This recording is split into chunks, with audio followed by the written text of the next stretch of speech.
এখন যদি সে 5 নাম্বার রাকাত পড়ে সালাম ফিরিয়ে ফেলেছে, তখন তার মনে পড়েছে আমি তো 5 রাকাত কমপ্লিট করে ফেলেছি।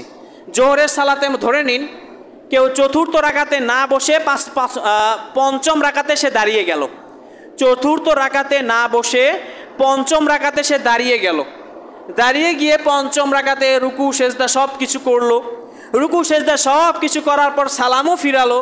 সালাম ফিরানোর পর তাকে কেউ বলল যে ভাই আপনি তো সালাতে ভুল করেছেন। কেমন ভুল? যে আপনি 4 রাকাতের স্থানে 5 রাকাত পড়েছেন, অথবা মাগরিবের সালাতে আপনি 3 রাকাতের জায়গায় 4 রাকাত পড়েছেন। তখন কি করবে?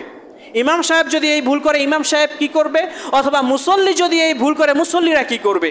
তাহলে সেই ক্ষেত্রে নতুন করে আবার সালাত পড়া লাগবে না, শুধুমাত্র পশ্চিম দিকে ফিরে সে 2টা সেজদা দিবে, 2টা সেজদা দিয়ে সে আবার সালাম ফিরাবে, তাহলে তার এই সালাত আদায় হয়ে যাবে। কারণ আল্লাহ রাসূল একদিন তিনি এইভাবে এমনটাই করলেন, 5 রাকাত পড়লেন।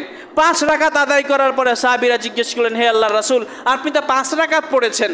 তখন আল্লাহ রাসূল যখন এই কথা শুনলেন যে তিনি 5 রাকাত পড়িয়েছেন, তখন তিনি আবার পশ্চিমমুখী হলেন, কিবলামুখী হয়ে 2টা সেজদা দিলেন, 2টা সেজদা দিয়ে সালাম ফিরিয়ে দিলেন। তারপর আল্লাহ রাসূল সাল্লাল্লাহু আলাইহি ওয়াসাল্লাম আর কোনো সালাত পড়লেন না বা নতুন করে আর সালাত পড়েননি। তাহলে এই হাদিস থেকে যেটা বোঝা যায় যে কেউ যদি তৃতীয় রাকাতে না বসে দাঁড়িয়ে গিয়ে চতুর্থ রাকাত শেষ করলো, কিংবা 4 রাকাত বিশিষ্ট সালাতের চতুর্থ রাকাতে না বসে 5 রাকাত শেষ করলো, তখন সালাত শেষ করার পর তার মনে পড়লো যে সে তৃতীয় রাকাতে বসেনি অথবা চতুর্থ রাকাতে বসেনি, সে 1 রাকাত বেশি পড়ে ফেলেছে, তাহলে সেই ক্ষেত্রে সালাতের পর 2টা শেষ সাহু সিজদা দিয়ে সে সালাম ফিরাবে, তাহলে তার সালাত হয়ে যাবে। এবার আসা যাক